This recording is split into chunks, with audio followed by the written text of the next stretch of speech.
Hello and welcome to Nintendo Pals Podcast, the daily show all about Nintendo and friendship.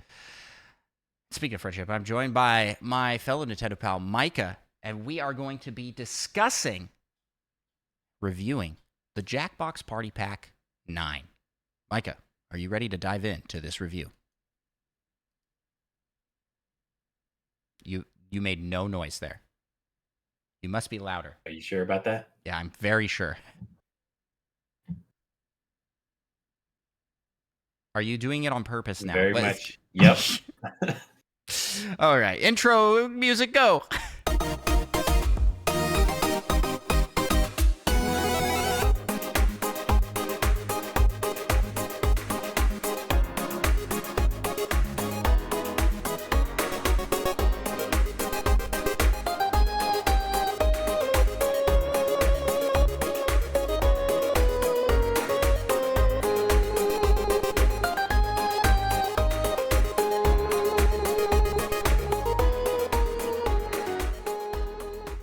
Greetings, fellow Nintendo pals. It's me, Andros, and I am, of course, joined by fellow Nintendo pal, Micah. Micah, I am excited because you and I just recently were together in person and played this game. So we are reviewing this pretty fresh on the play time. I don't know where I'm going. I really reach sometimes, and you just sit there and let me struggle. I do. I think it's entertaining for everyone. Yeah. Plus, I'm really distracted by how incredible this game looks. You're obviously talking about the game we're reviewing, which is the Jackbox Party Pack 9. Yes. Now, exactly. For those not familiar with the Jackbox Party Pack series, Micah, can you give us a rundown on what it is? They're like these packs of party games. There's usually like 5 in a pack. Yeah, and they're these good party games. Yeah, they're party games that use your phone. And I'm going to do a bad job explaining this, but your phone or smart device works as the controller, and then the game, which you purchase on the Switch or on Steam, it's on all platforms, uses its main screen, and then everybody sends things in from their phone, and it plays the game on the screen. So these are like theoretically, if you have some screen sharing kind of functionality, you can play it on Discord over distance. Yeah. So these are games. These aren't like crazy technological advancements in like graphics or anything like that. These are party games. Think like Apples to Apples, Werewolf,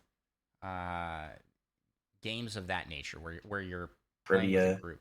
Games. Trivia. I mean, that's kind of their bread and butter. That's where Jackbox games got their start. So that being said, they are on the Jackbox Party Pack 9. There have been 8 previous iterations. They release one a year, and they're pretty wildly different. The only things that you can get consistency with are there's probably going to be a trivia game of some kind. There's probably going to be a drawing game of some kind. And there's probably going to be a submit your answer game of some kind. But what those games are vary wildly between. And I think that their latest, the Jackbox Party Pack 9, is a fantastic entry. So, Micah, we usually do our reviews here. We talk about graphics, we talk about music, we talk about gameplay, and we talk about story. Let's nix the story element right off the bat because there isn't like a cohesive... They got some potentially slight story. Like some slight story elements, but it's not really there really isn't a story. Yeah. It's just to service the game. I think we can talk about graphics and music at the high level, and then let's talk about gameplay per game in the pack. So how do you feel about the graphics? Oh, I mean, they're not groundbreaking or anything, but I think they fit pretty well usually.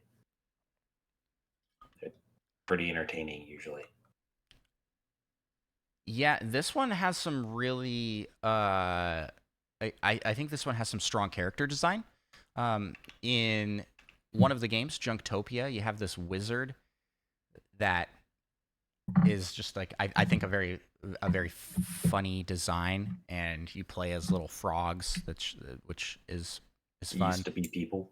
The Roomerang game, the host on that one, I think fits really well, and I like the art style for that one.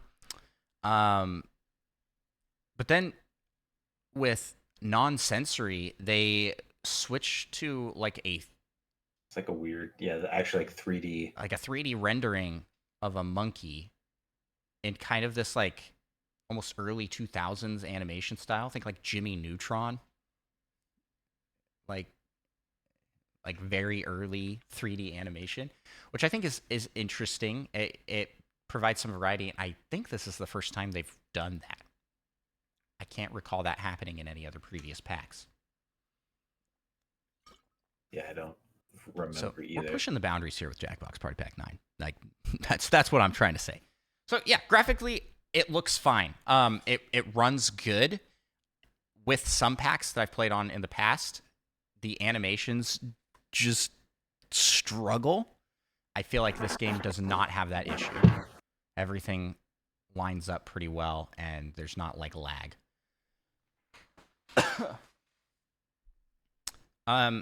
Music, pretty good. Nothing like crazy noteworthy. The Fibbage The song was peak Fibbage 3. yeah, So but they that was do like the they best one. do a song for Fibbage again, which is kind of this old timey spy movie sounding song. I thought was fun, and that's about it for music. Not a lot to talk about in those categories. So let's talk about gameplay. All right, so game by game here, Micah, give us a rundown on Junktopia. Well, said you get turned into a frog, and your goal is to turn back into a human by selling junk to make the most money. To do that, you usually get an option between a few different items that all cost varying amounts. You try to come up with some funny backstories for those items so that they will be appraised well, which is essentially just the other players saying they like it. Decides how much it sells for. Yeah, so And you the do other that players a can few vote. times.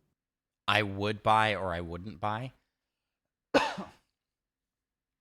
They give them But the option between like two. yeah, but once everybody's presented, they pick your favorite. You like order them essentially, and by terms of this one was the best one, this one was the second best, so on, and so that's how you determine your points. And these items are junk, like that's hence the name Yeah. Junktopia. So these are like a used cup. They had a lot of creepy dolls. Uh, some Like a hot dog that weird looks like ceramic some sort of knickknack dog. type things.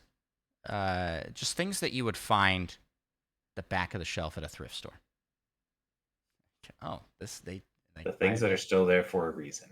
Nobody wants them. yeah, it's a lot of fun. It gives you some prompts to help you come up with the backstories for things, which I find helpful. But you can also just write something random. And then at the end of 3 rounds, so you do 2 rounds of that, and then in the third round, you just name your collection of 2 items, and then whoever has the most money wins. Fun game. This one, I think, is one a staple to this one. It's fun. I liked this one a lot. How'd you feel about this one? But it was pretty good. Pretty good. See, it's seemed a little long at times. Yeah, we also I think had on extended timers and stuff because Oh, people were rookie learning. mistake. And that's that is one nice thing that I guess we can talk about outside of any one specific game, is that Jackbox has a pretty good amount of accessibility options. Meaning you can change the time limits on things to be extended so that people don't feel rushed. You can turn on subtitles. You can turn on a family-friendly filter, and I think yeah, there's more, but I haven't played with those options. You can turn up the music volume and down the voice volume. There's good amount of accessibility choices. The next game on the list to talk about is Quicksort. Quicksort is a game that you break up into 2 teams. So this can be played with 1 to 10 players. And 2 teams will be working to sort things in a Tetris style. So like you have an item coming down, and then you are sorting it on a line with other items that will be coming, and it's dropping Tetris style. So you have the time limit of before it hits where you want it to drop to decide where it goes in the sorting. And these sorting things will be a variety of categories, like ages of Simpsons characters, like sort from youngest to oldest. How many teeth does an animal have from least to most? What year did this car company come into existence from oldest year to newest year? My favorite was when we had to order the game itself. So they're Oh yeah, like, that was real where do the meta. instructions go? Yeah, at Where's what the stage do you do each of these things in this very game of Quicksort? Yeah, that was an interesting one. And so when you're working as a team, you each take turns sorting the things. And I think in round 2 they'll throw in fake options, so you'll have to like trash those fake options. And overall, it's a trivia game mixed with like figuring out things on a timeline, which I really enjoy. I actually really like this trivia game. This is one of my favorites that Jackbox has produced. Unless you get a category that just sucks. Like, But you how just many have teeth? no idea. Like, first off, now I know that snails have just so many teeth. So many teeth. I mean, who didn't know that snails have oodles of teeth? I do have one gripe that I think I can air out here as a Nintendo pal. We got sort video game consoles by release date. And one of the options was Nintendo. And I said, this is a fake. Because there is no such thing as a Nintendo. Nintendo's the company. My mother would disagree. Yeah, well, here's what they. So I trashed it, and I was very proud of myself for spotting the fake. It was real. It was an actual answer, and the answer was, it was the Nintendo Entertainment System. Yeah, I was wondering if Jackbox maybe made a you said critical error. NES. Critical error here, and so here's me. Actually, Jackbox. Nintendo is not the name of that console. There you go. Done. Aired out that. But besides that, Quicksort, highly recommend. Very fun. Next game, Roomerang. This one's you, Micah. You can talk about Roomerang. Well, it's essentially like, I think Big Brother ish kind of works. But you respond to prompts and whatnot, and after all those prompts are in, then you vote for who you want to kick out of the house, essentially. And after they get kicked out, they lose some points, but then they come back with a slightly altered name and potentially like a mustache or something. Yeah, and I love the game alters the name for you. So it'll be like I was in as Andros, and then it'll be like Indros, like with an I. It's like, oh, okay. We got some weird ones. Yeah, What well, was it? there's like little baby Micah or Yeah, something yeah. like Well, that. he That's what he was I came Micah, and back then he as. came back as little baby Micah. That one's fun. It's a little long, but I think that it has to be for what it is, and this is probably my favorite game in the pack. I like Boomerang a lot. I like Yeah, it's a good one. I But at the same time, it is kind of long for my tastes. yeah. Yeah, it just makes me want it to be like an actual show where this happens. And yeah, And then the people, when they come back, have to be wearing their new disguise the whole they're like time. wearing like Team Rocket level disguise, and people are like, "Whoa, Yeah. it's a new person." Yeah, good game. I think the host fits for this really well. He kind of is like I don't know how to describe the host. Kind of looks like he would be hosting like Project Runway or something like that. Fashion something. And it just fits really well. It's like the voice acting work on that is incredible. Yeah, that's my pick for top game in this one. Non-sensory is the next game, and this game is pretty fun. You are it takes This place one's over kind of hard to describe. it takes place over 3 rounds. In the first round, you're giving a written response, and then in the subsequent 2 rounds, you're drawing, and it will be like draw something that is it gives you a scale from 0 to 100% in most cases, and it's like draw something that describes. Man, Micah, I'm failing. I have no idea how to describe this game. For one of them, I had to draw a mix of something that was like is 60% alligator and 40% vigilante. So I just had Yeah. to draw an alligator in like a mask and cape punching a robber. Yeah, and they essentially go like, where does this fall on the scale? And everybody else has to guess, is this how much percentage of this is alligator versus vigilante? And it's prompts like that I can't come up with any on the spot besides the one you just shared, but they're prompts like and sometimes you'll just get one that's like 90% alligator, 10% vigilante. So it'll just be a picture of an alligator that they maybe threw a mask on or something. This one might actually be my favorite, just because it's so ridiculous. Yeah, you get some very weird prompts, and you're like, how am I supposed to draw something that is 50% tree and 50% night sky? Like, what does that? Oh yeah. What does that look like? You know? I can't remember what it was. I had to mix two animals or something, and it was, or not two animals, but it was something like it was 50% or yeah, like 40% snail and like 60% galaxy.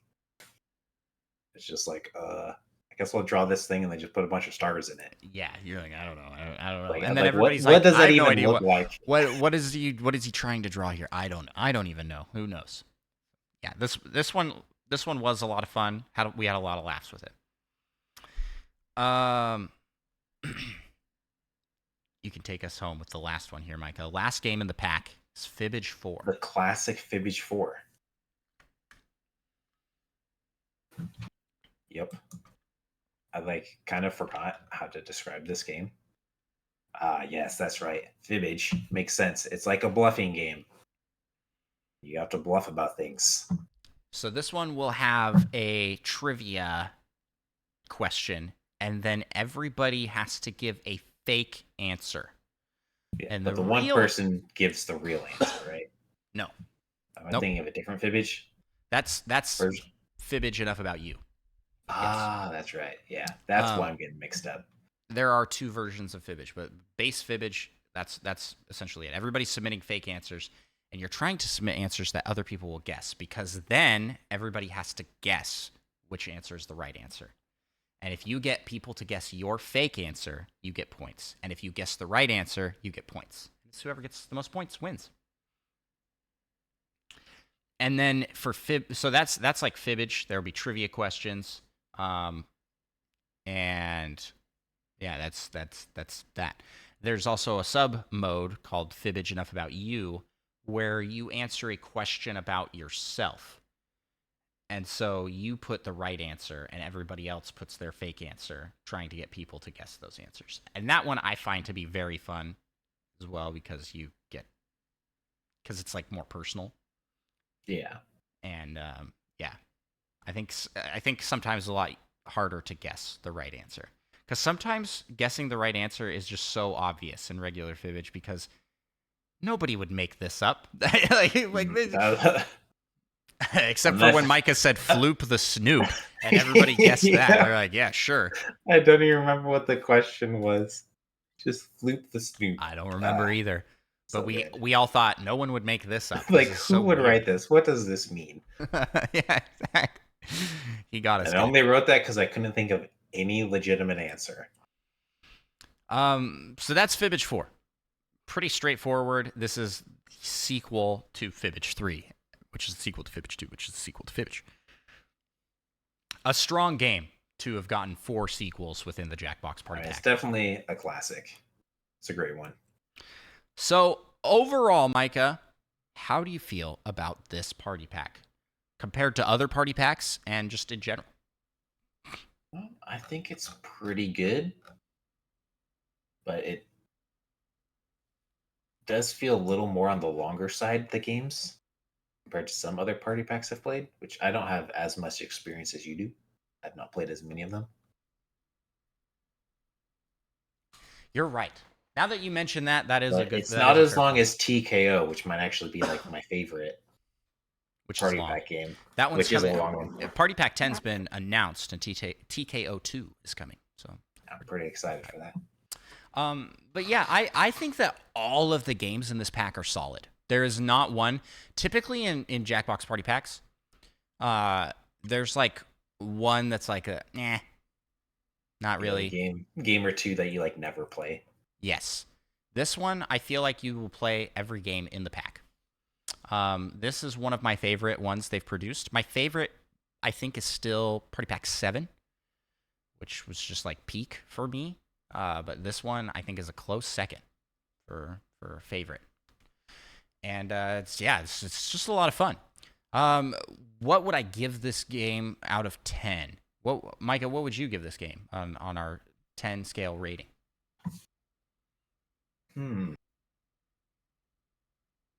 I'd probably give it an 8.5 or an 8.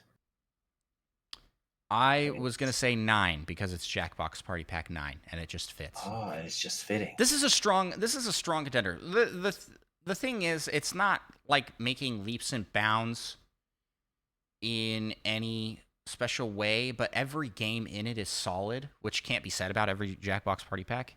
And there's just not other games like this on the market. It's like the best at what it does, essentially. Yeah. But I'm good giving it an 8. I think an 8's a fair score. We'll just go with the 8.5. I can't remember. Are we doing halves? No, probably I don't want to. We should. Okay, 8.5. I originally thought we shouldn't, but I feel like it's making it extra hard. Yeah, 8.5. This is definitely a game that I recommend picking up. These games go on sale frequently, so pick up the Jackbox Party Pack 9 on a sale, and you can pick it up on any platform. I think it's great to have on Switch because it's such a portable gaming system. But it could be anywhere. And that's that. That's our review of the Jackbox Party Pack 9. Looking forward to Jackbox Party Pack 10. We'll definitely review that when it comes out. With that being said, Micah, where can people find you on the interwebs? You can find me on Twitch at Micah Prime. And you can find me gallivanting around over on Andros1 on Twitch and YouTube. And you can also follow the show, Nintendo Pals, on all your podcast listening apps, YouTube, and social media platforms. So there you go. Just follow us everywhere. And I want to give a big, huge... Almost everywhere. I don't want to be followed when I'm out and about. Right. I meant on online social medias, on all those platforms. Please don't follow us in real life. Huge thanks to Roger Pollard for the intro music and for our logo. If you want to check out more of his stuff, links in the description of this episode. And I got to shout out and give a huge thank you to our Patreon supporters over on patreon.com/NintendoPals, where for as little as $1, you can be a part of producing this show. It's a pretty big deal, I'd say. And by being a Patreon supporter, you get to be a part of the Patreon Poke Rap, which we end every episode with, and we will end this episode with right now. We gotta rap some Patreon. You just do the singing. I'll take care of the hard part. Let's get it on. We want to be the best there ever was. And shout out our pals over on Patreon. LPD, Rizzo, Retrologic Dan, Tim the Nintendo Dash, Slim, Tor, Spider Chan, Solo something, Mute Dog the Gamer, Little Miss 7, and Monkey Thunder. Catch 'em, gotta catch 'em all. Gotta catch 'em all. Patreon. Kid, Fiasco, Third Strongest Mole, Fedorable Will, All, and Seth Sturgill, Cosmic, Purple, Leotis, That Fast John, and Mother Plays too. Gotta catch 'em all. Gotta catch 'em all. Yeah. Gotta catch 'em all. Gotta catch 'em all. Yeah. Gotta catch 'em all. Patreon. Let's get 150 or more. Yeah, please. To be a Patreon donor is your destiny. Thank you all so much for listening, and we will talk to you in the next episode. Bye-bye!